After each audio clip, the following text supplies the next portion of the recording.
What's going on, everyone? Jeremy here from The Corner. I hope you're having a wonderful day. We've got a brand new topic, and this is a little bit of a W for Dave Chappelle after him being endlessly lied on, with Twitter, having three whole employees from Netflix walk out over a joke. Then the hilarious lie that he was trying to put an end to low-income housing. All these efforts to completely ruin the remaining career of Dave Chappelle have fallen short, and Netflix just announced he got another giant sack of money from them, including 4 new stand-up specials. It's clear Netflix knows what moves the needle, and ultimately, it's pretty clear to me that there is a shift happening where these companies are being afforded fewer and fewer opportunities to choose woke over broke. Sure, there's still, the billion-dollar Amazon Lord of the Rings debacle that we have to look forward to. But Dave Chappelle proves that if you make these companies money, you're going to stick around. He proves, Joe Rogan proves it. Dave Chappelle proves it. If you are bringing in enough cash for these companies, they're going to keep you around.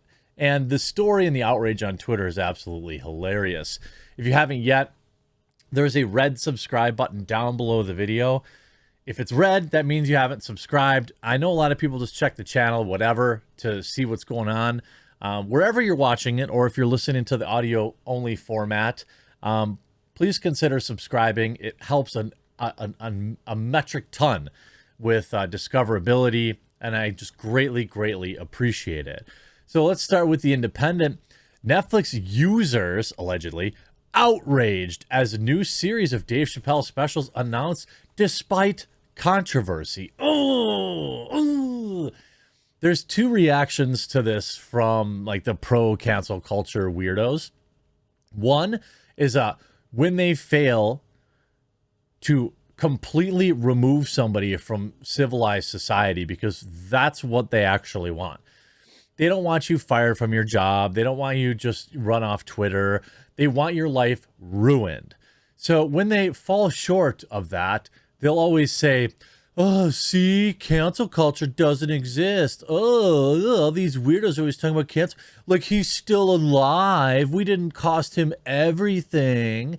And they'll use that to gaslight people into thinking that they're not trying to cancel people. I do think in 2022, it's only February.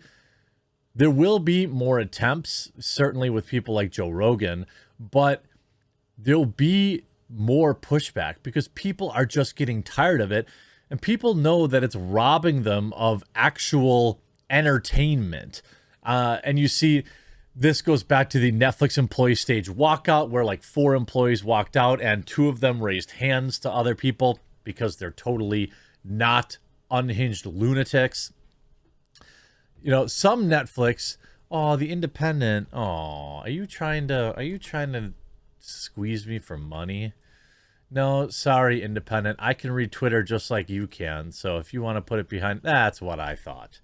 So the comedian has been condemned by many fans for jokes in his recent stand-up specials aimed at transgender people. Jesus. The whole special's aimed at trans people, right? Which critics have described as phobic. Chappelle's comment that he's on Team Turf was the focus of particular criticism and led Netflix employees against organizing a pathetic walkout in the past. Now, it was a joke, first of all. It was a joke. And there's one group of people you aren't allowed to joke about, and it's that one. You're just literally not allowed to make any jokes about them. Or even lighthearted jokes. Now, I know there will be jokes that are particularly spicy, referring to percentages or something. That's mean-spirited stuff. But I don't know. I never really saw anything in Dave's stand-up that was mean-spirited. Chappelle had previously claimed that he had been, quote, canceled. Can everyone please shut the heck up about cancel culture now, wrote one person. It's not applicable, and it weirds me out how companies like Netflix and Spotify actively invest in these controversial personalities. Everything's all good as long as everyone keeps punching down, I guess. So if Dave Chappelle is only allowed to quote unquote punch down, who could he even make fun of? I mean, like, the guy's probably worth close to $1 billion. Don't cancel Dave Chappelle, wrote one person. If you like him, go to his shows, support a transphobic artist till your heart's content. But Netflix shouldn't be giving him an increasingly larger platform to possibly say more bad things about the LGBT community. Like, doubling down on a bad decision. So disappointing, wrote another Twitter weirdo. I mean, you could see in the actual announcement from Netflix as a joke, you see a handful of comedians led by Bill Maher and Dave Chappelle are trying to save America. Maher's monologue on China last night was fabulous. Outkick writes, push to cancel Dave Chappelle backfires as comedian lands massive new Netflix deal. Dave Chappelle not canceled, producing 4 stand-up specials. Ultimately, Chappelle sells. That's really what this is about. You see, Netflix is a joke here, tweeting out the announcement to really hardly anybody. Chappelle's home team is a series of comedy specials produced by Chappelle. The first one, Earthquake, Legendary, premieres February 28th. Whoa, that's only in a week. That's in a week. Thank you for the content, Dave. I don't want you to get in trouble. I don't want any problems, but like, it would be cool if you made a lot of people mad. Just saying, because February is kind of slow for news. Just saying. You see, Chappelle, who campaigned against low-income housing in his town. That's Chappelle? Okay. Actually, that's not true. If you took 2 seconds to research, that's a lie. But here's what I'm talking about. Here's like the good part. They got ratioed, right? Low-income housing that costs over $250,000 and was less than 2% of the development with no time commitment, plan, or schedule to actually build that. That low-income housing? Okay. See, there's like more information that comes out, right? And as more people learn to be skeptic of the headline and to wait, you get more people that are less reactionary. Stay strong, Dave. He took on a liberal American establishment and won. You see a lot of people, hopefully, I can't wait. Hard pass on that one. And that's fine. Like, honestly, it's fine to like not watch something. Isn't that what these people are always saying?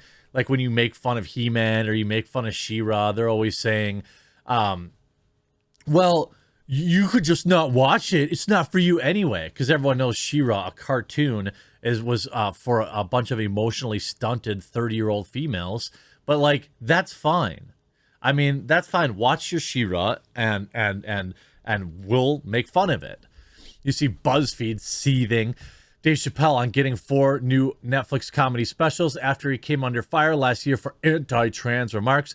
I am proud to be a part of this moment. Ooh, that Natalie Ogani-san is extraordinarily angry. And like, I don't know. Like, I don't think that Chappelle's last stand-up was like amazing. I thought it was decent. But the reason I so strongly support him, just like Joe, like, I don't listen to every Joe Rogan podcast religiously. How could I have produced 9 million videos a day? But I watch the clips and I'm always interested in who he's bringing on and the conversations that he's having. And I support him like on principle because he's willing to do it. Now, the first one on February 28th will feature Earthquake, who dubs himself the comedian's favorite comedian. Another will highlight Donnell Rawlings, who has previously been on Chappelle's show and Joe Rogan. Donnell Rawlings, I know who that is. I think he just looks a little older than I remember him. So is Chappelle even in it? Is he even in it, or is this just like something he's emceeing? I really miss the Chappelle show proper too. Back in October, the 48-year-old came under fire for including a lengthy anti-trans segment. And I don't believe it was anti-trans. I think what he was pointing out was the way that these people went after J.K. Rowling, turns people away from wanting to support. In response, Glad wrote that the comics brand has become synonymous with ridiculing trans people. With who? With who? Does anybody go back to like Killing Him Softly and think about that one, which is one of his best, I think? Like, who's making him synonymous with that? You are, the media. And by the way, Netflix stood by him like 1,000%. Remember, they later suspended and then later reinstated 3 employees in relation to the matter, claiming they attended a meeting was only meant for high-level executives, including one who is trans. The streamer also fired a pregnant black trans person. Could you put any more modifiers on that term? What, by the way, that person leaked confidential company information. I don't care if they were an androgynous tree person. That's a fireable offense. But losers like people at BuzzFeed could think that whatever's people's orientations are, whatever, that is the most important thing about them. That is what should come before the quality of their work or the content of their character. It's how many pronouns and whatever they identify as. That's what is important to failing BuzzFeed and failing legacy media. I'm extraordinarily happy for Dave Chappelle. I'm very happy for the people he's going to get to highlight on his show. And I'm hoping that we get a nice heaping of angry seething when the first special comes out in a week. Hope you enjoyed this video. We'll talk to you again real soon.